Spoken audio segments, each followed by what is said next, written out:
She lied to ruin someone's career, but got exposed in the meeting. Most people think karma takes years. Sometimes it takes seconds. It began in a glass-walled meeting room, modern, pristine, and cold, the kind of space where reputations are built or shattered in front of polished chrome and hushed glances. Beneath the fluorescent hum and sleek professionalism, something older stirred, something primal, a truth aching to claw its way through the layers of curated smiles and paper-thin civility. Her name was Marissa, sharp, poised, with a voice like honeyed steel and eyes that scanned a room the way a hawk watches a trembling mouse. She was brilliant, and she knew it. But brilliance, untethered by character, can cast more shadow than light. To her, perception was a currency far more valuable than principle. In this world of strategy decks and silent backstabbing, Marissa had learned early, you don't rise by being good. You rise by being seen as better than the person beside you. And beside her stood Jordan. He was quieter, steady, the kind of person whose worth wasn't declared, but revealed in small, consistent acts. A late night stayed to help a colleague, a kind word offered when no one else noticed the weight someone carried. He didn't play the game the way Marissa did, and in that she saw a weakness, or perhaps a threat. What do you do when someone else's quiet competence begins to outshine your curated ambition? If you are Marissa, you plant seeds, not of growth but of doubt. You smile when they speak, nod politely, then whisper carefully chosen words when they leave the room. He's great, but, honestly, I worry he's not detail-oriented enough. There was that missed deadline, remember? Fiction wrapped in truth's clothing. It was subtle at first, just a shift in how leadership regarded Jordan, fewer nods in meetings, more questions in performance reviews, and he, unaware of the rot spreading beneath his feet, only worked harder. That's often how the kind are punished, by assuming the world plays fair. Then came the pitch, a major client, a moment that could shape careers. Both Jordan and Marissa presented proposals, but it was his that dazzled. Innovative, sharp, visionary. The leadership murmured approval, and that was when something in Marissa broke. In a single night, she rewrote the story. She claimed plagiarism, said Jordan had stolen core ideas from a previous project, hers. She gathered just enough fabricated evidence, presented it with smooth confidence, and watched as doubt bloomed like poison ivy across the room. The leadership froze. The air changed. Jordan's name was withdrawn from the final proposal. An internal review was called. Just like that, his credibility teetered on the edge. But truth, unlike lies, has roots, and sometimes it waits patiently. What Marissa didn't see, what ego never sees, was that when you strike down someone good, the ripples echo through hearts you didn't even notice. A junior analyst who once overheard a late-night brainstorm, a design team member who remembered seeing timestamps that didn't match her story, a quiet intern who saw the folder being accessed after the pitch was submitted. Whispers turned into murmurs, mistrust turned into questions, and questions have a habit of reaching the right ears when timing turns divine. The next team meeting was supposed to be routine. Marissa arrived early, as always, with her laptop open and her face set in that effortless expression of confident professionalism.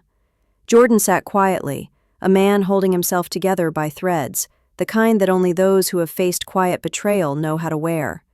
Then the director spoke, not with anger, but with the calm precision of someone who now held the missing pieces. He began asking questions. Methodical, specific, unavoidable. Marissa's voice didn't falter, at first, but the room was different now. No one looked at her with admiration. They watched, studied, noted the way her eyes blinked faster, how her fingers gripped the pen a little too tightly. And when the intern, the one no one ever really saw, spoke up with calm conviction, and the timestamps were presented and the access logs confirmed, it happened. That moment, like a thunderclap in silence, the lie collapsed. In seconds. No shouts, no dramatics. Just the cold, clinical click of evidence falling into place. The pitch was reinstated to Jordan. Marissa was placed under review. But punishment wasn't the true blow. The real justice was what couldn't be undone. The eyes that no longer trusted her. The colleagues who now saw through the veil.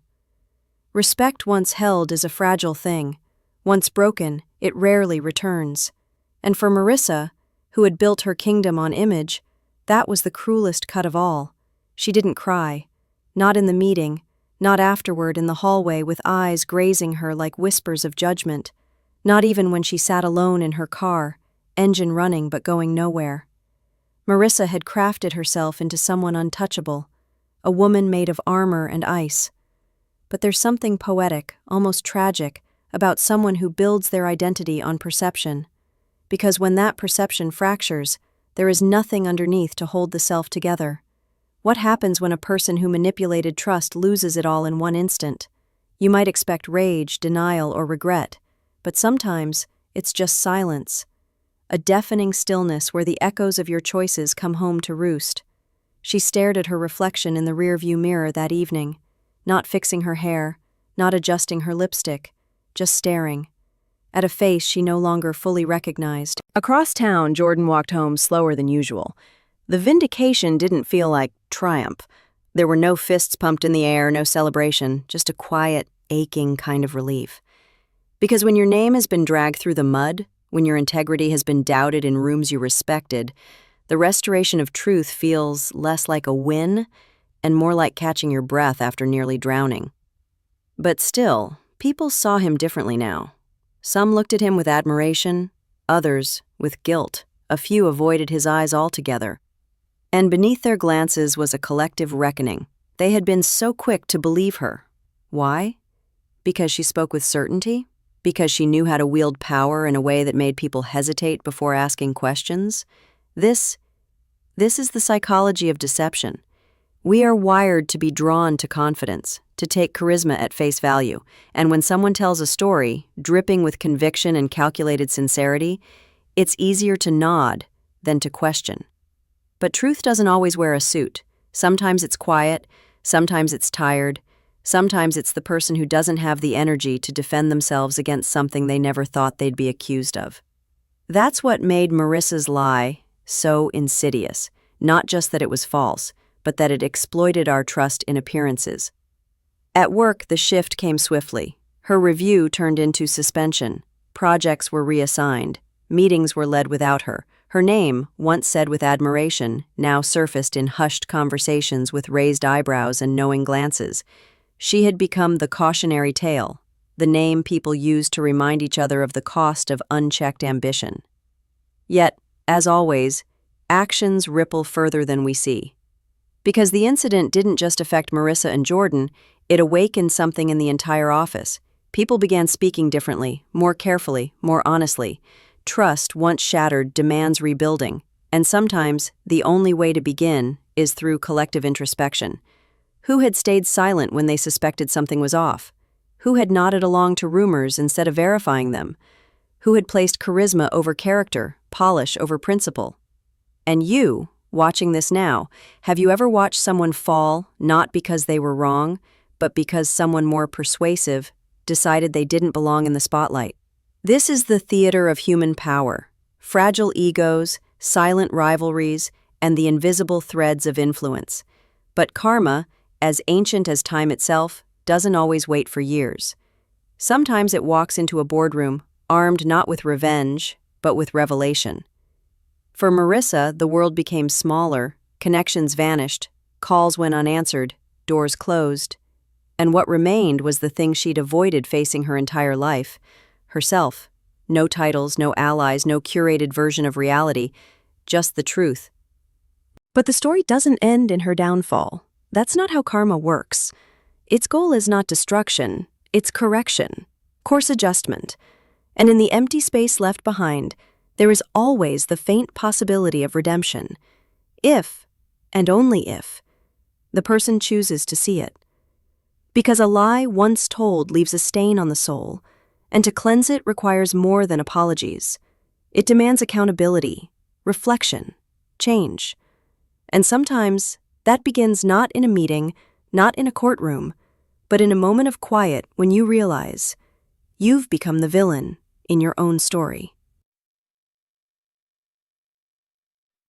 It was during one of those hollow afternoons, sunlight bleeding through half-drawn blinds in her apartment, muted emails piling up with no reply, that Marissa reached the point where many never arrive, the edge of truth. Not the truth that destroys, but the truth that redeems. She stared at the LinkedIn page she hadn't updated. Her accolades now looked like relics from another life. She hovered over the delete profile button, but didn't click. This wasn't about escape anymore. It was about confrontation. She began rereading the email chain, the thread where the lie was born. Her words were still there, elegant and damning, composed like a performance. She saw now what she hadn't allowed herself to feel then, the full weight of her own calculation.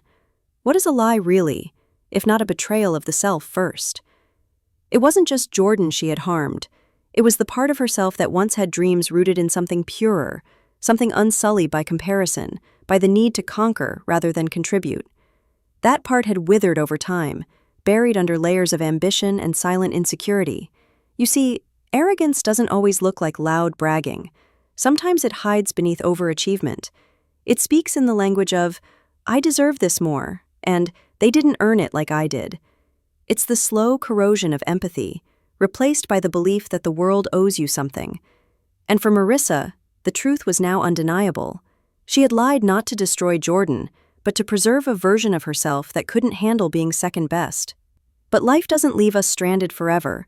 In the same building where the lie had bloomed, a conversation began to grow, one Jordan didn't initiate, but one he didn't resist either.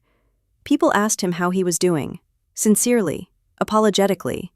And slowly, that sincerity opened space for reflection, not just about him, but about the culture they had all accepted. Why had no one spoken up sooner? Why had everyone been so ready to trust a claim with no evidence?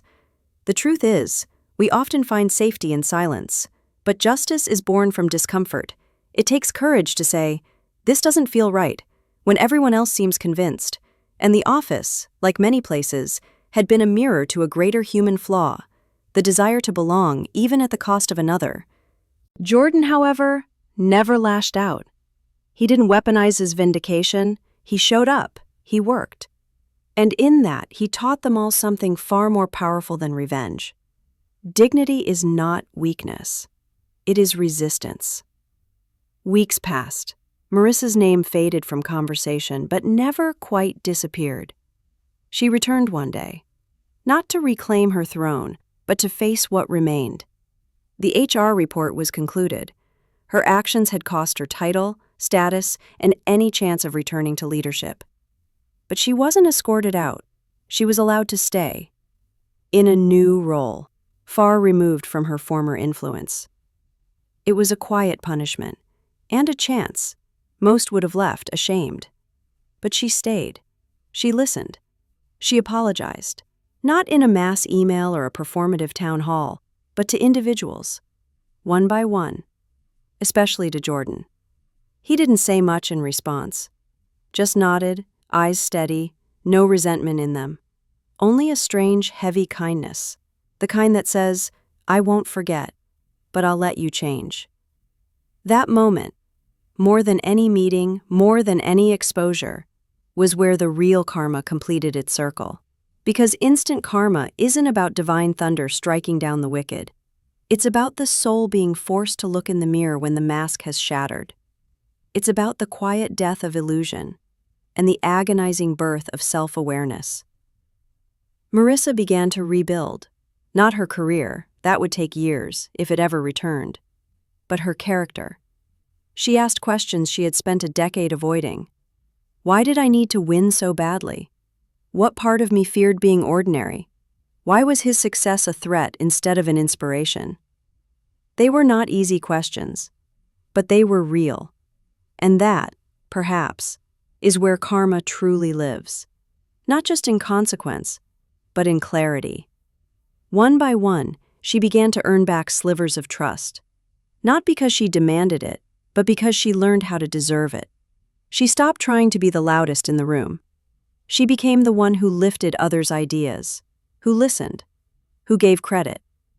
And though few ever praised her transformation, it didn't matter, because growth doesn't need an audience, it only needs intention.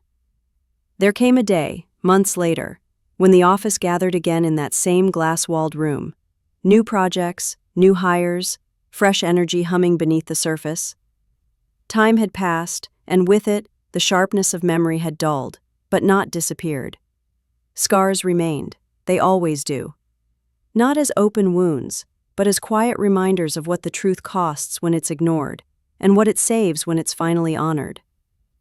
Marissa sat at the far end of the table now, not in the spotlight, not with a presentation queued up, just present, attentive.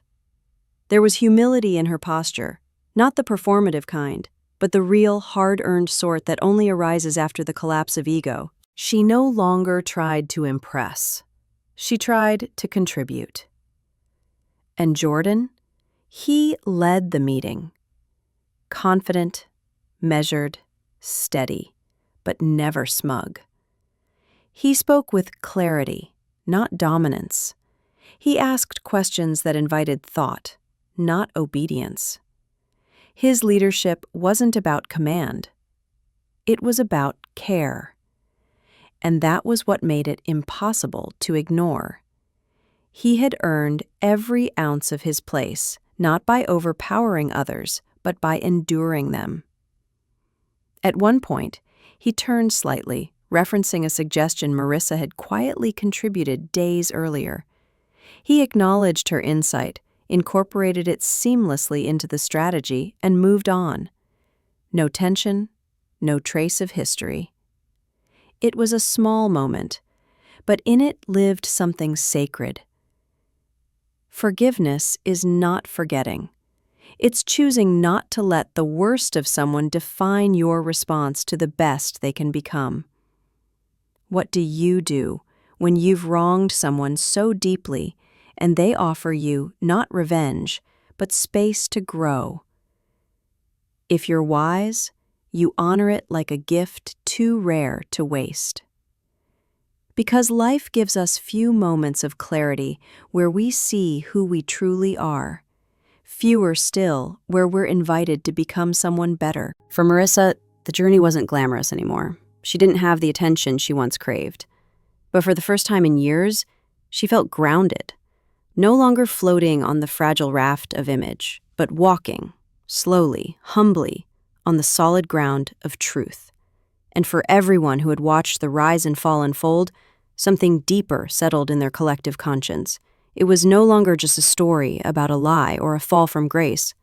It was a story about all of them, about the dangers of silence, the power of doubt, and the rare redemptive strength it takes to course correct before the cliff.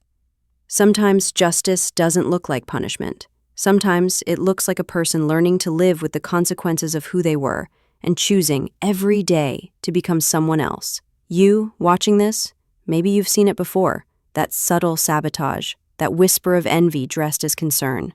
Maybe you've been the target. Or maybe, if you're honest, you've been the one holding the knife, wrapped in velvet. But if there's one truth this story leaves behind, it is this. No lie goes unnoticed forever, and no truth stays buried if even one person dares to speak it. So the next time you're in that room, the meeting, the hallway, the casual coffee catch-up where someone plants the seeds of destruction, ask yourself not what's easiest to believe, but what's worth defending. Because character is not what you show when eyes are on you. It's what you choose when no one's clapping. One lie nearly ruined a career, but the truth, slow, steady, and unflinching, saved a soul. She lied to ruin someone's career, but got exposed in the meeting.